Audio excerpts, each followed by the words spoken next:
Most videos comparing Omnisend and Mailchimp end the same way. It depends on your needs. Pick whichever feels right. That is not this video. By the end of the next 8 minutes, you will know which one to pay for and which one to walk away from. On the numbers, these two are not close, and the gap is not where most people expect it. Now, I have not run an online store on either of these. I do not have an account with either company. What I did instead was read both pricing pages this week, line by line.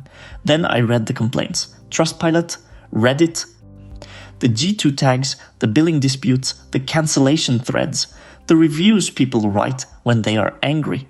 That is the part most comparison videos skip, usually because they are paid to skip it. Let me start with the thing that, if you take nothing else from this video, will save you from a bill you did not agree to. Here is the answer before the detail. If you sell physical products online, Omnisend. It costs less at the same list size, the free tier is permanent, and email, SMS and web push sit in one subscription. If inbox placement is critical to your business, or you need a real CRM behind it, neither of these is your answer. I will show you exactly why Omnisend in particular is the wrong tool for that, even though it is the one I have a link for.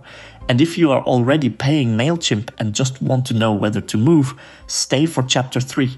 That is where the money is. Now let me earn those verdicts.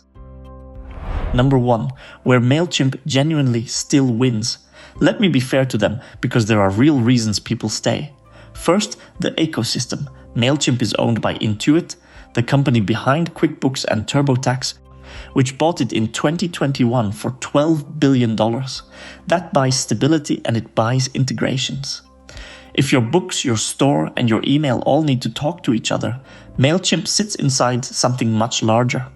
Second, the editor. Users rate the design experience highly and consistently. If nobody on your team has built an email before, Mailchimp is the gentler place to start. Third, breadth. Mailchimp also does landing pages, ads, and a basic customer database. Omnisend does not really try to be any of those. So if you are a service business, a consultant, or a newsletter, anything that is not shipping physical products, Mailchimp is the more natural fit. That is a genuine win, and I am not going to talk you out of it. Number 2, where Omnisend wins, and this one is not subtle. First, the free tier is permanent. Omnisend gives you 500 emails a month to 250 contacts, no card required, and it stays free. Mailchimp cut its free plan in January 2026. It went from 500 contacts and 1,000 monthly sends down to 250 contacts and 500 sends, effective the 17th of February. Same tier, half the room overnight.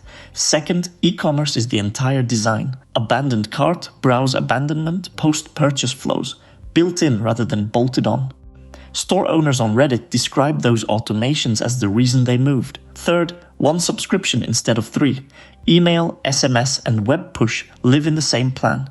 On Mailchimp, SMS is a separate product with separate billing.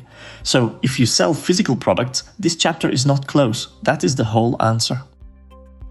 Number 3, what it actually costs. This is the chapter to stay awake for. At the time of recording, at around 500 contacts, the Omnisend standard plan lists at $16 a month. Mailchimp standard, at the same contact count, starts at $20 a month after a 14-day trial. But look closer at the Omnisend page, because there is a catch worth seeing. The number they lead with is $11.20. That is not the monthly price. That is what it drops to if you pay 3 months upfront. The panel says it plainly. $48 becomes $33.60. Pay monthly and you pay $16. That is a small thing. It is still the kind of small thing I would rather you heard from me than found on your card statement. Now the Mailchimp side, and this one is bigger. Since Intuit took over, prices have risen or limits have fallen almost every year. Standard has moved from $17 to $20. Some plans are up 20 to 30% since 2022. And customers still on pre-2019 legacy pricing saw an 11 to 13% increase from their first bill after the 13th of April 2026. Users on the email marketing subreddit report paying $45 a month for 1,000 contacts with limited automation. So the verdict here is simple. Omnisend is cheaper today, and Mailchimp has a documented habit of getting more expensive over time. Priced the second year, not the first. Number 4. Now let me argue against the product I am linking, because you should hear this before you sign up for anything. Omnisend's weak spot is deliverability. Independent testing puts its average inbox placement around 75%, and reviewers report it degrading above 50,000 contacts. Sit with what that means. Roughly 1 in 4 emails you send may never reach an inbox. For a clothing store running a weekend sale, that is survivable. For anything where the email itself is the product, a paid newsletter, a booking confirmation, an alert somebody is relying on, it is not. Omnisend is also the wrong tool if you need lead scoring, a proper CRM, predictive analytics, or if you are an agency running many client accounts. It was not built for that, and reviewers say so plainly.